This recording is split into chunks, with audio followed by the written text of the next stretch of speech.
Ano yan, Paris? Sarap ah. Wala akong pera eh. Itlog kanin. Sabaw. Ha? Hindi mo na ako madumi, grabe ka naman. Ba't lumalayo ka sa akin? Kakain ka, Oh, ma'am? opo. Bakit po? May... Wala po akong pera. Di, ako. Kakain ikaw? Opo. Sige. Hala, bigyan mo na ako? Kung kakain ka, kain. O, hingi ka na lang ng sabaw. Ano yan? Sa'yo, Bigyan mo ako? bibigyan ka sa kain. Sige. Bibigyan mo ako pagkain. Opo. Sige po. Akin to? Opo. Sige, kain ka na. Samahan mo muna ako. Hindi na, kasi solo flight ako. Saan ka solo? Solo flight nga eh. Wala, hindi ako pwedeng may kasama. Bakit? Kaibigan lang eh. Hindi na, kumain ka na lang. Ay mo na ako. Tropa-tropa. Ay, solo flight nga ako. Eh, pwede naman dalawa flight. Kain lang eh. Wala. Ay, kumain ka na. Hindi ka na sa Bauki. Bakit? Saan ka pa pupunta? Siyempre, may patutunguhan ako. Saan? Doon sa destinasyon. Oh? Korea. Saan? Korea? Oo. Ako Japan. Asan ang pamilya mo? Gagawa pala ng pamilya. Oh? Oo. Kaya nga, pupunta ako ng Korea. Sa Korea ka ba gagawa? Opo. Oh. Para magkaroon ako ng pamilya. Kumain ka. Halika na, libre kita. Libre kita. Binigyan ka ng sampo. Ako pala libre mo. Wala, ba't ka galit? Di, ayaw. Kumain na kasi ako. Sa gulay? Ayaw mo na? Ayaw. Ba't mo ko binigyan ng 10?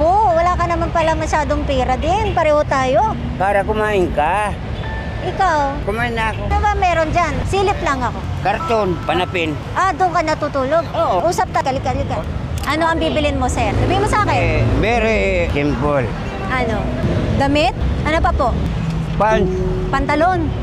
Bibili tayong pantalon. Ano pa po? Baka Halika, mabigla. shopping tayo. Ayaw ko. Bakit? Mabigay ka pera. Oo. Ako may pera ako. Ako may pera din. Binigyan mo ako 10. Oo. Halika na. Mamimili tayo ng gamit. Damit lang akin, tsaka... Tsaka gusto mo tutulugan? Hindi na. Dito lang naman ako natutulog eh. Kunan natin ng tutulugan. Huwag na. Huwag na kasi. Dito lang. Pwede ko ba siya kunan ng tutulugan? Depende po kung may kamag-anak siya. May kamag-anak ka ba? Malayo pa po. Anong gusto mo? Sabihin mo sa akin, tulungan kita. Diyan siya nakatambay sa may kalsada na yan.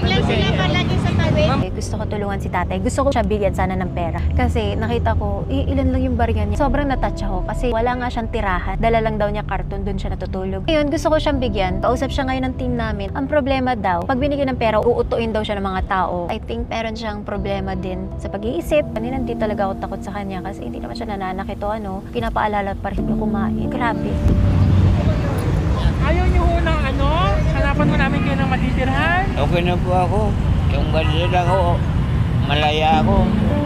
Ilang taon na ho kayo natutulog dito sa kalsada? Wala pa nung 2020. 2020? Pandemic?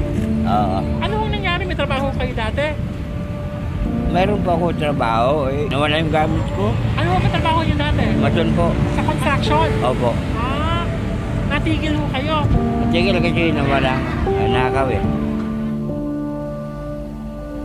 Nabigla ako kasi humihingi ako sa iba at bigla na lang siyang lumapit sa akin. Tinanong niya kung kumain na ba ako at bigla na lang niya akong inabutan ng 10 piso.